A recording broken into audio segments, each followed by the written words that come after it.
Assalamualaikum warahmatullahi wabarakatuh. Alhamdulillah, asyhadu an la ilaha illallah wahdahu la syarikalah wa asyhadu anna Muhammadan abduhu wa rasuluh sallallahu alaihi wasallam, amma ba'du. Baik, hari ini kita bersyukur mengucapkan alhamdulillah rabbil alamin, karena Allah selalu memberikan nikmat dan kurnia-Nya buat kita. Alhamdulillah, hari ini kita masih sehat walafiat. Bagaimana Bapak? Ada sehat semuanya?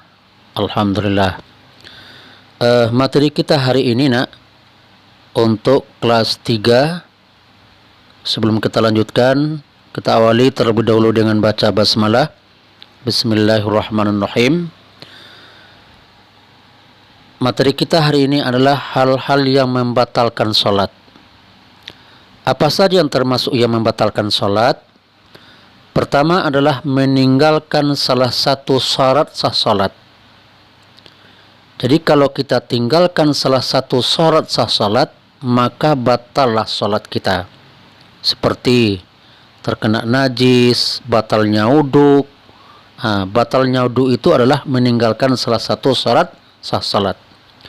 Yang kedua adalah meninggalkan salah satu rukun salat. Jadi kalau kita tinggalkan salah satu rukun salat, maka salat kita tidak sah atau batal. Seperti meninggalkan bacaan surah Al-Fatihah, meninggalkan sujud dan sebagainya. Maka itu termasuk yang membatalkan salat. Yang ketiga adalah tertawa atau berkata-kata yang bukan bacaan salat. Jadi orang yang tertawa, berbicara atau berkata-kata yang bukan bacaan sholat. Ketiga. Yang keempat yang membatalkan sholat itu adalah banyak bergerak. Banyak bergerak yang bukan gerakan sholat. Dia bergerak tapi bukan gerakan sholat. Maka itu termasuk membatalkan sholat.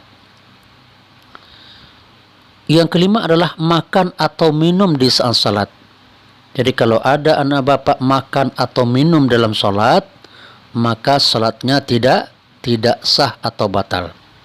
Nah yang perlu kita perhatikan jika batal sholat karena hadas, seperti buang angin, maka kita harus beruduk terlebih dahulu, baru kita sholat. Tapi kalau batal sholat cuma hanya karena tertawa, banyak bergerak, maka salat saja yang kita ulang, maka uduk tidak kita ulang. Nah, anak bapak yang berbahagia, kemudian apa hikmah salat itu? Apa pelajaran yang bisa kita ambil dari pelaksanaan salat yang kita lakukan sehari semalam?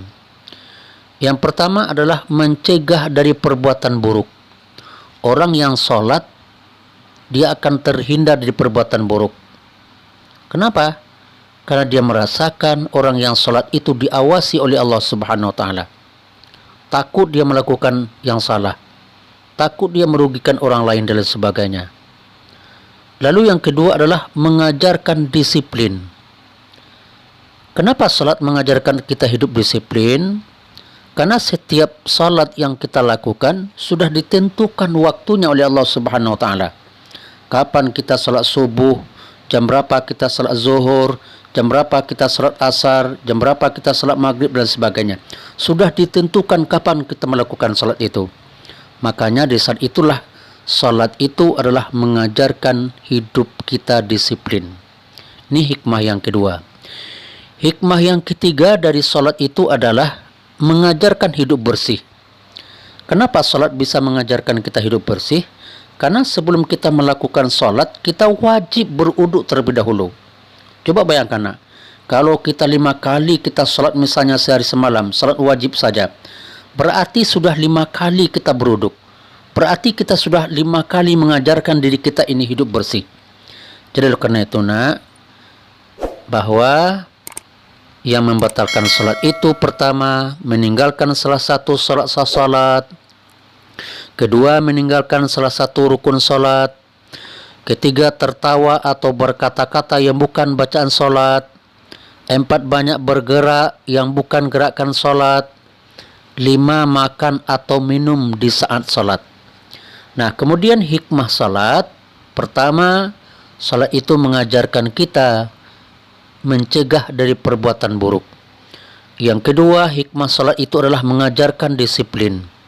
Dan yang ketiga adalah mengajarkan kita hidup bersih. Baik, Bapak semuanya, barangkali inilah yang pelajaran kita. Kita tutup dengan membaca hamdalah.